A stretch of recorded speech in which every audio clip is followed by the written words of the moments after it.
You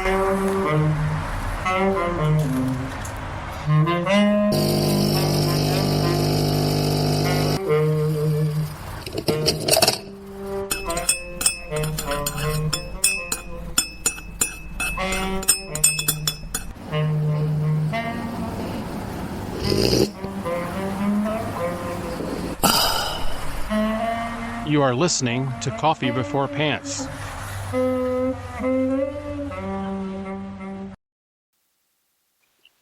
Hello and welcome to another episode of Coffee Before Pants, the podcast for readers, writers, poets, rebels, and wallflowers. This, believe it or not, is episode number 16.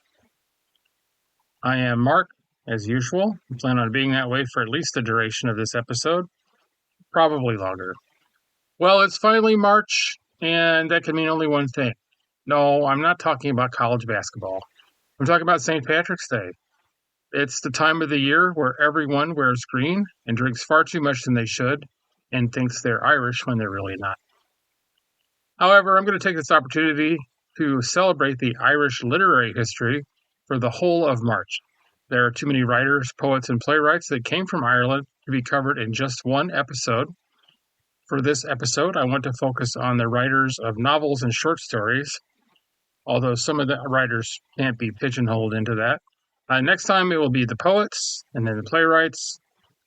For the fourth week, well, I haven't thought that far ahead yet. I'm sure I can come up with something. And just as a side note, we are all familiar with who St. Patrick was and what he represents, right? This kind of falls under the lies my teacher told me category. The truth is not nearly as storybook-like as it seems. Legend has it that Patrick stood on an Irish hillside and delivered a sermon that drove the island's serpents into the sea. While it's true that the Emerald Isle is mercifully snake-free, chances are that that's been the case throughout human history. Water has surrounded Ireland since the end of the last glacial period, preventing snakes from slithering over, and before that it was blanketed in ice and too chilly for the cold-blooded creatures. Scholars believe the snake story is an allegory for St. Patrick's eradication of the pagan ideology. That's right, St. Patrick eradicated the pagan religions. Just like the Christians before him and after him, he forced his religion on others that were there long before he or his religion was. There is a chance that he wasn't even Irish, but a Roman sent from the Vatican to convert people, most likely in a violent fashion. Believe in my God or else, or something like that. But before I get too riled up about that, and before we talk about the writers of Ireland, let's talk about Coffee with Culture, a review of the history of this week. And by the way, if you like what you hear on this, or previous podcast episodes, slide the like button closer to you and whisper, "I would gladly pay you Tuesday for a hamburger today." You can subscribe to the podcast on your preferred podcast platform. Also, there is a Coffee Before Pants Facebook page. I'll put a link on the summary. And now, Coffee with Culture, this week in history of literature, music, theater, and film. March 3rd, 1887, Anne Sullivan began working in the Keller household for their 6-year-old daughter who was deaf and blind.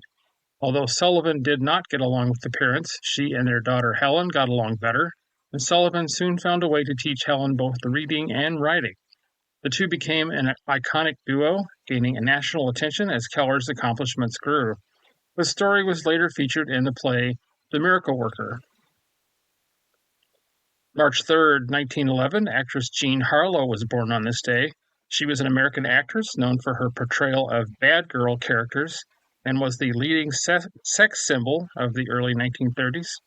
She was one of the defining figures of the pre-code era of American cinema. Harlow died at the young age of 26 from kidney failure, stemming from a bout of scarlet fever when she was 15.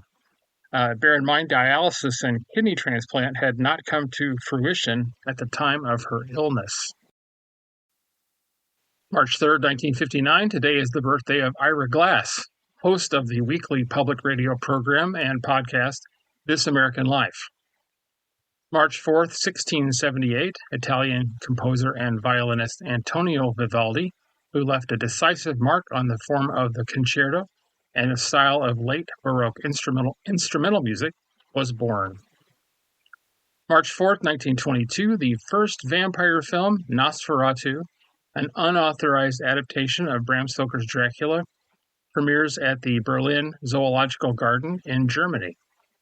Bram Stoker's widow Florence sued the director, F.W. Murnau, for copyright infringement and won. The judge in the case ordered all prints of the film destroyed, and we all know that didn't happen, thankfully. March 4th, 1963, Imagist poet William Carlos Williams died in his sleep at his home in Rutherford, New Jersey. Besides being a poet, Williams was a practicing physician, serving as the chief of pediatrics until his death. One of the reasons that his poems were short was that he wrote many of them on the pocket notepads doctors would carry. March 4th, 2009, American playwright and screenwriter Horton Foote, who evoked American life in beautifully observed minimal stories and was perhaps best known for his adaptation of To Kill a Mockingbird, died in Connecticut at the age of 92. March 5th, 1750, Shakespeare's Richard III was performed in Williamsburg, Virginia. This marks the first time one of Shakespeare's plays was performed in America. The Virginia Shakespeare Festival still takes place each year in Williamsburg to this day. March 5th, 1853, marks the birthday of Howard Pyle, American illustrator, painter, and author, best known for the children's books that he wrote and illustrated. Many of Pyle's children's stories, illustrated by the author with vividness and historical accuracy, have become classics.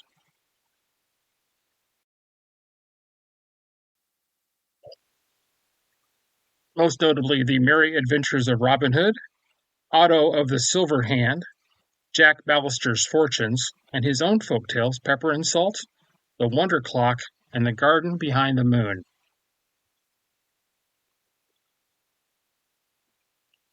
March 5th, 1982, John Belushi died from combined drug intoxication at the age of 33 after a drug dealer, Kathy Smith, injected him with a mixture of heroin and cocaine known as a speedball at the Chateau Marmont. He was posthumously honored with a star on the Hollywood Walk of Fame in 2004. March 6, 1806, Victorian poet Elizabeth Barrett Browning was born in Durham, England. Barrett Browning was a prolific poet, writing poems since the age of 6. She is also remembered for her marriage to the famous poet Robert Browning and their strong love, lasting until Barrett Browning's death in 1861. March 6, 1927, Latin American author Gabriel Garcia Marquez was born in Aracataca, Colombia. He is known for several novels, including 100 Years of Solitude, Love in the Time of Cholera, and No One Writes to the Colonel. Garcia Marquez experimented more with less traditional approaches to reality, also known as magical realism. I kind of touched on that a few episodes back. So that, to quote George R. Murphy in his critical essays, the most frightful and the most unusual things are told with a deadpan expression.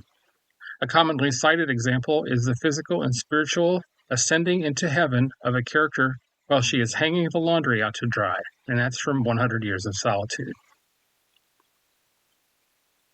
March 6, 1973 marks the release of Closing Time, the debut of singer-songwriter and all-around musical genius Tom Waits. 51 years later, and he's still going strong. March 7, 1924, modernist playwright and author Kobo Abe was born in Tokyo. Abe was once a prominent figure of the Communist Party, but publicly renounced their views in 1967. He died in 1993 and is remembered for his contributions to realist and absurdist fiction. He is known for his novels The Boxman, The Face of Another, one of my favorite books, and The Woman in the Dunes. March 7, 1963, John Coltrane and Johnny Hartman recorded their self-titled album at Van Gelder Studio in Englewood Cliffs, New Jersey. March 7, 1999, Stanley Kubrick, director of 2001: A Space Odyssey, Barry Lyndon, and Dr. Strangelove, died on this day. March 8, 1978, the first episode of Douglas Adams' The Hitchhiker's Guide to the Galaxy aired on BBC Radio. The series became increasingly popular and won several awards. The episodes were later compiled into novel form, resulting in Douglas Adams' popular novels by the same name. March 9, 1892, British author and poet Vita Sackville-West, later known as Lady Nicholson, was born in Kent. Sackville-West wrote numerous poem collections and 13 novels, but she is best remembered as a close friend and later lover of Virginia Woolf. Sackville-West helped Woolf overcome her crippling anxiety and self-doubt, producing better writing in both women. Virginia Woolf based the androgynous protagonist of her novel Orlando on Vita Sackville-West. Just as an aside, if you ever get a chance to watch the movie Orlando, directed by Sally Potter, it stars Tilda Swinton. She's amazing, as always. It's a wonderful movie, total magical realism, and I recommend it. It's one of my top 50 movies. 50, I should say top 50. Top 50 movies that I have ever seen. And last but not least, March 9th, 1930, American jazz saxophonist, composer, and bandleader Ornette Coleman was born in Fort Worth, Texas. Now onto the writers, poets, and playwrights of Ireland. According to Britannica.com, after the Greek and Latin literature in Irish is the oldest literature in Europe, dating from the 4th or 5th century Common Era. The presence of a dual tradition in Irish writing has been important in shaping and inflecting the material written in English, the language of Ireland's colonizers. Irish writing is, despite its unique national and linguistic characteristics, inevitably intertwined with English literature, and this relationship has led frequently to the absorption of Irish writers and texts into the canon of English literature. Many of the best-known Irish authors lived and worked for long periods in exile, often in England, and this too has contributed to a sense of instability in the development of a canon defined as uniquely Irish. In researching this, despite my best intentions, I realized that one can't pigeonhole any of the writers into the writer, poet, dramatist. Most of the writers to be discussed here are known for more than just one literary form. For example, our first writer I'm featuring here is none other than Oscar Wilde. After writing in different forms throughout the 1880s, he became one of the most popular playwrights in London in the early 1890s. He's best known for his epigrams and plays, his novel The Picture of Dorian Gray, and his criminal conviction for gross indecency for homosexual acts. Oscar Wilde is mostly known for being a playwright, but he also wrote poetry, such as the Ballad of Reading Gaol, which was about his time in prison, short fiction, one novel, as I said, The Picture of Dorian Gray.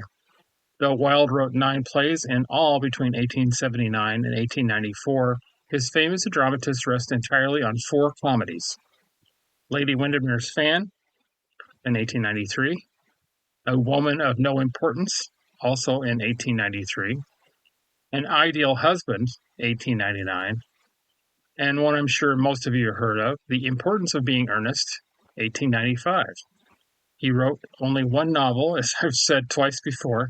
He wrote only one novel, The Picture of Dorian Gray, yet he wrote 14 celebrated short stories in his eventful yet brief career.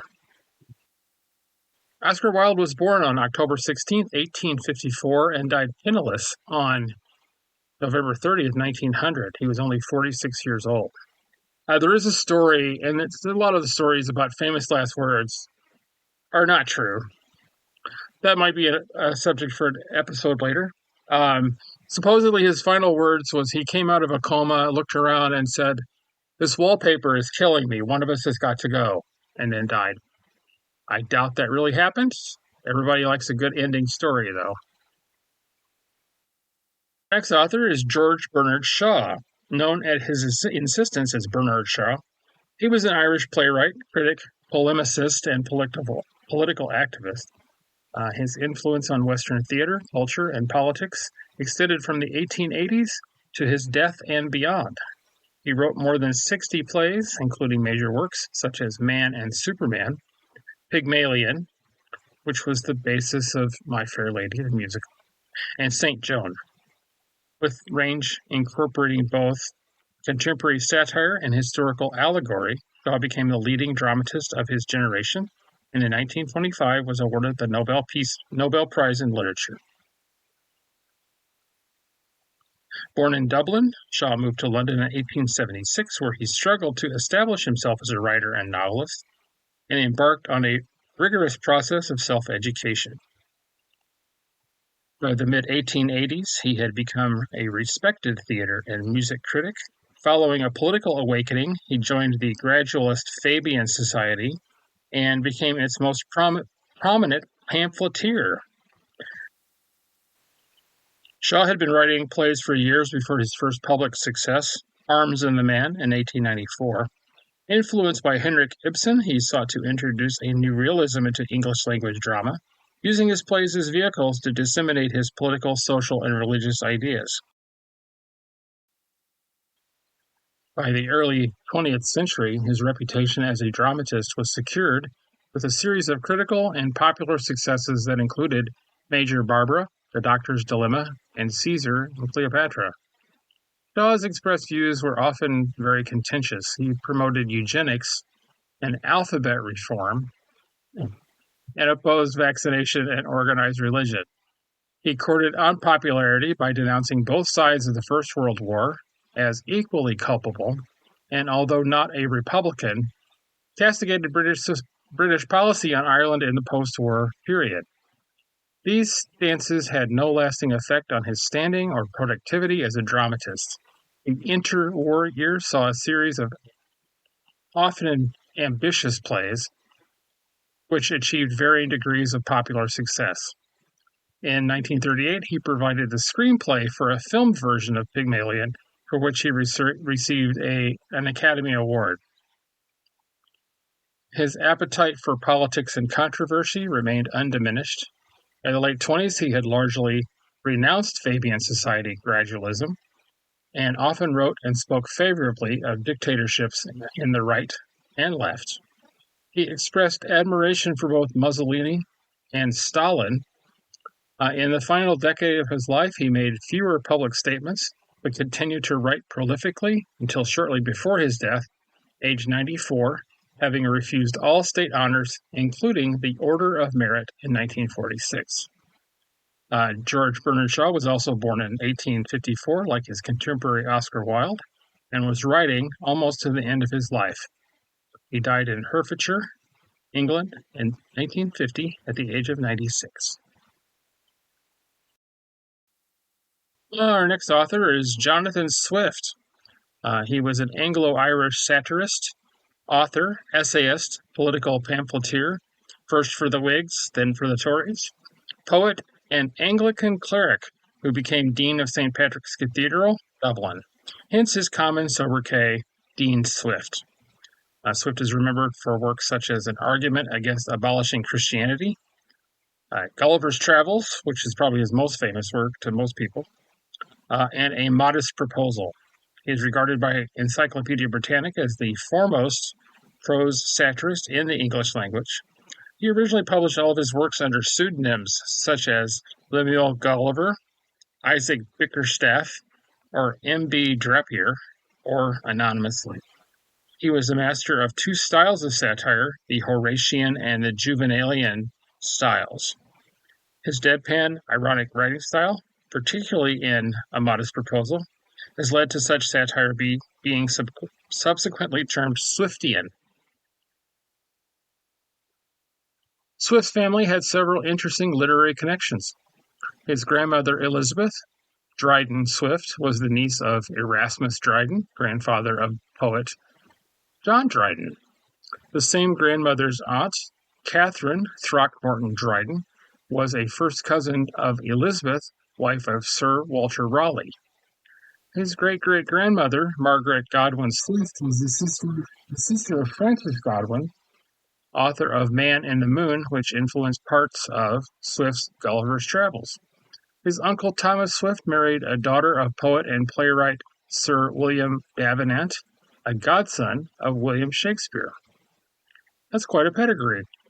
Most people know the basic story of Gulliver's Travel, probably through movies, namely the animated feature by the astounding Max Fleischer. However, as is usual, there's a lot more to the story than what the movie shows. It is a satirical view of the state of European government and what Swift felt were petty differences between religions. It was an inquiry into whether people are inherently corrupt or whether they become corrupt as time goes by. It's also a re-examination of the older ancients versus moderns controversy that Swift previously addressed in his Battle of the Books. That's pretty deep for what is basically known as a kid's book, a young adult book, maybe. And have you ever read A Modest Proposal? In my opinion, this was Swift at his satirical best. Published in 1729, that suggests living conditions in Ireland could be improved by butchering the children of the poor citizens of Ireland and selling them as food to wealthy English landlords. Now, Swift wasn't really suggesting people offer the better of their children as food. The purpose of the satire was to ridicule the politicians, elites, and landowners who did not see the poor Irish as a problem of human misery and suffering, but rather as an inconvenience. On my second attempt to attending university, this was a long time ago, I retook English 101 because it had been a few years. I'm pretty sure at the age of 26, I was older than the teaching assistant and was definitely older than the freshman students. There was one student who was absolutely horrified that Swift suggested eating children. It was clear she had yet to develop a sense of irony and satire. Jonathan Swift died on October 19, 1745, in Dublin at the age of 77 after a possible stroke and eventual dementia. Next and lastly for this episode is Irish author Mary Lavin. She was actually born in Massachusetts to Irish parents and moved to Ireland at the age of 10. Her stories can be alarmingly dark, but with such subtlety that you might just miss it. She is often noted for exploring relationships between mothers and daughters and pays great attention to the complexity of these interpersonal relationships and domestic life. Lavin raised 3 daughters, primarily as a single mother in Ireland in the 50s and 60s. That's 1950s and 60s, and continued to write and maintain her family farm.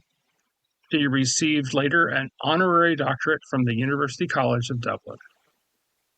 Mary Lavin is the author of Happiness and Other Stories, Tales from the Bective Bridge, and In the Middle of the Fields. The website irishcentral.com included Lavin in a list of 8 Irish women writers who match up with Joyce and Yeats. I confess I've never heard of Mary Lavin before now, but I will be adding her to my to-be-read list. That is about it for this episode of Coffee Before Pants. Next week, and for the rest of the month of March, I will be featuring more Irish writers, poets, and playwrights. Before we call it a night, it is time for the poem of the week. When Sharon Sleeps by John Sokol. It's a slow day in Hades when the boatman sleeps, like now as he leans against his push-pole, stuck in the black mud, on this toll shore of the Acheron. Here, that river of woe laves his feet, while loyal Cerberus sleeps at his side, with 3 eyes open, always sniffing the fetid air, for the smell of death and business, always dreaming of bonus bones. The farrier never sleeps for long, but for now he dozes. Meanwhile, we are dying. So you be Eurydice, and I'll be Orpheus. When the darkness takes you, I'll bring you back. I'll play my shibboleth song, bring coins for Sharon, fresh meat for Cerberus. And when we reach the shore again, we'll drown the boatman. We'll sink his boat, we'll kill his dog, we'll never look back. John Sokol is an artist and poet who currently lives in Akron, Ohio. Sharon's Sleep is from his poetry collection titled In the Summer of Cancer, published in 2001 by Endymion Press. Permission to read this poem was graciously given by the author. That is it for this episode. I hope you enjoyed what you heard, and I hope you come back next week for the continuation.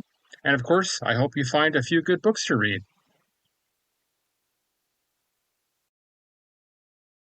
While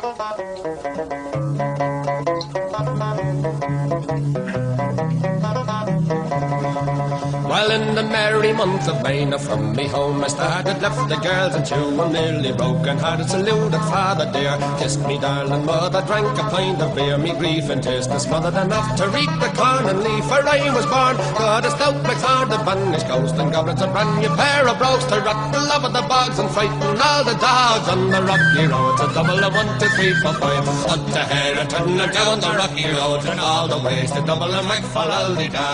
In Mullingar that night I rested limbs so weary, started by daylight next morning light, and there he took a drop of the pure to keep me heart and drink, and that's the paddy's cure. You have been listening to Coffee Before Pants, a Irish Banshee production.